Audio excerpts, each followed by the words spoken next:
Hi hello welcome வணக்கம்ப்பா. So என்ன video அப்படின்னா அயலான். ஸோ இந்த ஒரு மூவி பற்றி பார்த்தா ஒரு இன்ட்ரெஸ்டிங்கான ஒரு அப்டேட் இன்றைக்கி பார்த்தீங்கன்னா கிடச்சிருக்கு. ஸோ இந்த ஒரு அப்டேட் யாரை கொடுத்தாங்க அப்படின்னு சொல்லி கேட்டிங்கன்னா, இந்த படத்தோட விஎஃப்எக்ஸ் கம்பெனி அவங்க எடிட் பண்ணுவாங்களா, அவங்க பார்த்தா ஒரு ஸ்டேட்மெண்ட்டாக பார்த்தா ரிலீஸ் பண்ணியிருக்காங்க. ஸோ மெயினாக என்ன சொல்லியிருக்காங்க அப்படின்னு சொல்லி பார்த்தீங்கன்னா, அயலான் 2 பார்த்தா கன்ஃபார்ம் வரப்போகுது அப்படின்னு சொல்லிட்டு பார்த்தா சொல்லியிருக்காங்க வச்சுங்களா.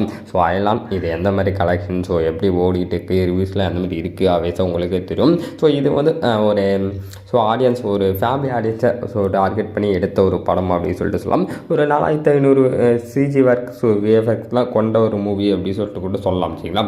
6 இயர்ஸாக இந்த ஒரு படத்தை எடுக்கணும் அப்படின்னு சொல்லிட்டு எடுத்து ஃபைனலாக நம்ம பொங்கல் ஸ்பெஷலாக ரிலீஸ் பண்ணிட்டாங்க. நம்ம சிவகார்த்திகேயன் அவரோட ஆக்டிங்கில், நம்ம ரவிக்குமாரோட டைரக்ஷனில் இந்த படம் கேஜிஆர் ஸ்டுடியோ அவங்களோட ப்ரொடக்ஷனில் வந்தது. ரஹ்மான் இந்த ஒரு படத்துக்கு மியூசிக்கும் போட்டிருந்தார். மியூசிக் ஒரு பெரிய ஒரு மைனஸாக தான் அமைஞ்சுது அப்படின்னு சொல்லிட்டு சொல்லலாம். பட் கண்டென்ட் ஓகே, ஒரு சோஷியல் மெசேஜ்லாம் சொல்லியிருக்காங்க அப்படின்னு சொல்லிட்டு இருக்குங்க வச்சுக்கலாம். இந்த படத்தோட விஎஃப்எக்ஸ் கம்பெனி இந்த படத்தோட டைப்பில் பார்த்தா பண்ணாங்க.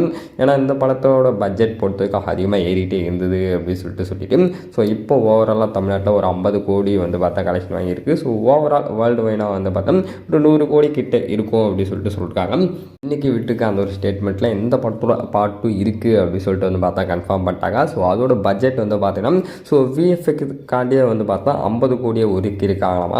கண்டிப்பாக ஒரு பெரிய ஒரு தொகை அப்படின்னு சொல்லிட்டு சொல்லலாம். இந்த படத்தோட சிஜி விஎஃப்எக்ஸ்லாம் 50 கோடி அப்படின்னா படத்தோட பட்ஜெட் எந்த மாதிரி இருக்கும் அப்படின்னு சொல்லிட்டு கண்டிப்பாக யோசிச்சு பாருங்கள்.